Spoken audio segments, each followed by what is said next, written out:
Assalamualaikum warahmatullahi wabarakatuh. Jumpa lagi dengan informasi Amang Mawardi. Kali ini saya akan melanjutkan serial Memburu Kusnis Kasdut menginjak pada bagian yang ketiga. Pada bagian pertama telah saya jelaskan tentang sejarah singkat Kusnis Kasdut. Siapa sebenarnya sosok ini?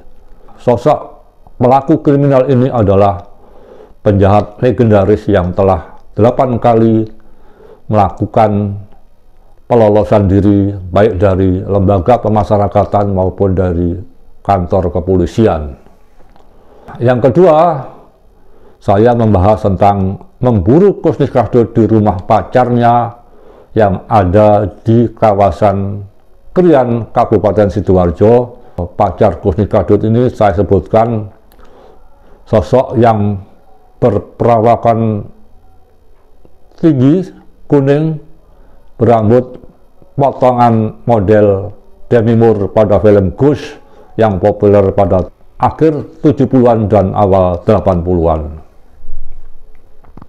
Pada bagian yang ketiga ini saya akan menceritakan pengalaman saya memburu Kusnis Kasdut di LP Kalisosok, Surabaya.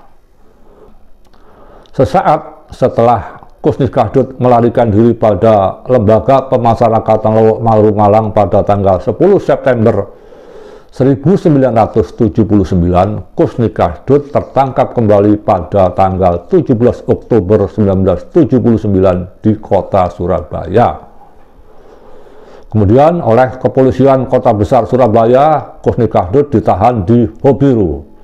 Ini adalah nama lain dari markas Kapolwiltabes. Waktu itu namanya Kapolwiltabes, Kepolisian Kota Besar Surabaya. Sekarang namanya Kapolrestabes, Kepolisian Resort Kota Besar Surabaya.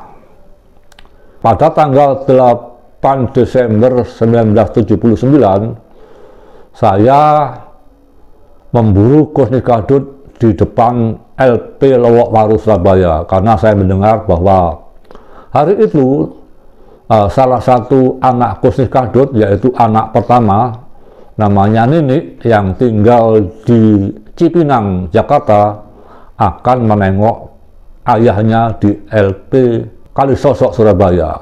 Pagi itu sekitar pukul 10 pagi, saya langsung dari kantor perwakilan pos kota di Jalan Embong Mungu 49A, Surabaya, meluncur ke Kalisosok yang jaraknya sekitar 3 km dari kantor saya. Di depan LP Kalisosok waktu itu ramai sekali. Tidak seperti biasanya, orang banyak berdiri berkerumun di depan LP tersebut. Setelah saya selidiki, para pengunjung, para pembesuk ini tidak diperbolehkan masuk karena ada syuting film tentang Kusnis Kasdut. Nah, saya tidak mencoba mengorek ini film dokumenter yang akan dibuat atau film cerita. Di samping itu dijelaskan karena LP Kalisosok akan dikunjungi oleh anak Kusnis Kasdut yang bernama Nini itu, yang tadi telah saya jelaskan. Tentu pembuatan film dan kunjungan oleh anaknya ini akan diperketat oleh LP Kalisosok yang saat itu dikepalai oleh Pak Hari Marsudi. Orang-orang berbondong-bondong, orang-orang berduyun-duyun, berkerumun di depan LP Kalisosok sambil menunggu sampai kapan selesainya syuting film dan kunjungan oleh salah satu putrinya ini. Karena mungkin kalau ini diizinkan masuk, para pembesuk ini, para pengunjung ini diizinkan masuk, tentu akan menyulitkan pembuatan film tersebut.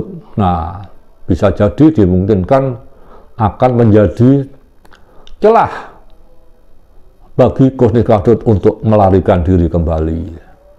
Di depan Kalisosok tersebut, selain saya, ada juga wartawan harian Kompas, koresponden Kompas di Surabaya, yaitu Pak Sutiman, yang usianya waktu itu sekira ya 7 tahun, 10 tahun di atas usia saya. Usia saya waktu itu baru sekitar 25 tahun. Di samping itu, di samping Mas Sutiman ada juga wartawati dari majalah Top, yaitu Mbak Yuli, yang kalau tidak salah tinggalnya di kawasan Pacar Keling, Surabaya.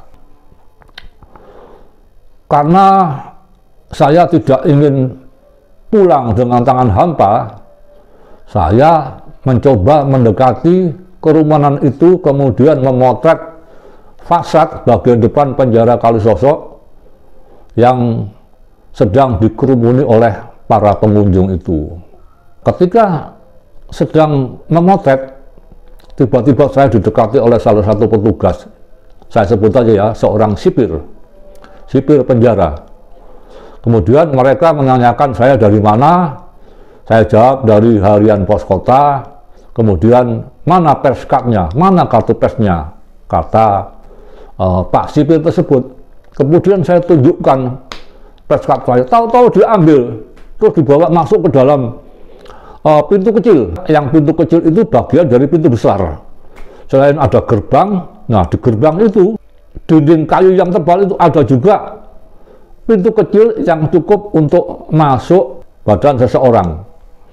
Dulu kok dibawa masuk ini? Wah, saya ini gimana nih? Nah, ini kalau menurut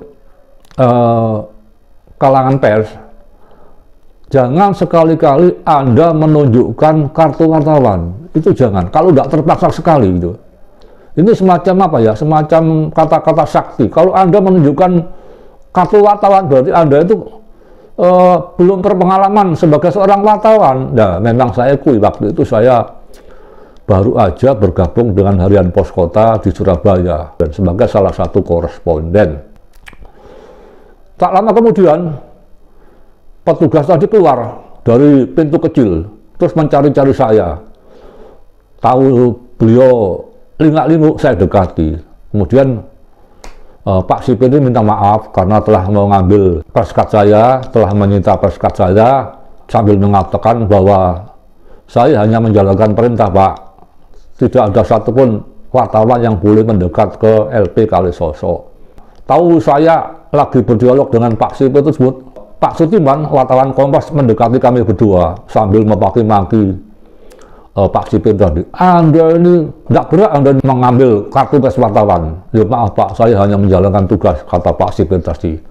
Yang tadi sebelumnya garang, kemudian berubah 180 derajat menjadi sosok yang santun, sosok yang sopan. Tentu saja saya memaklumi karena beliau ini kan petugas. Kemudian kembali saya menyeberangi depan LP tersebut untuk mendekati posisi saya semula. Tetapi saya tetap mengawasi karena tugas saya adalah bagaimana saya mendapatkan foto atau paling tidak keberadaan, benar enggak si Mbak Nini ini salah satu anak Kusnika Dut ini saat itu sedang menjenguk ayahnya. Karena benar saja begitu pintu besar dibuka, keluarlah mobil sedan yang di dalamnya ada seorang wanita berambut mengombak, rambutnya mengombak, memakai kaca hitam, nampak duduk di bagian belakang kabin sedan. Loh, itu kan itu batin saya. Kok saya tahu? Ya saya tahu karena sebelumnya foto ini sering di-upload di koran-koran yang terbit pada tahun itu. Demikianlah teman-teman kisah saya memburu Kusnika Dut sehingga menyebabkan kartu pers saya disita oleh petugas LP Kalisosok pada saat itu. Kisah tentang disitanya kartu pers saya ini kemudian pada hari Selasa tanggal 12 Desember 1979 dimuat di Harian Jawa Pos, dan yang muat adalah salah satu wartawan sahabat saya yaitu Mas Dharma Dewangga.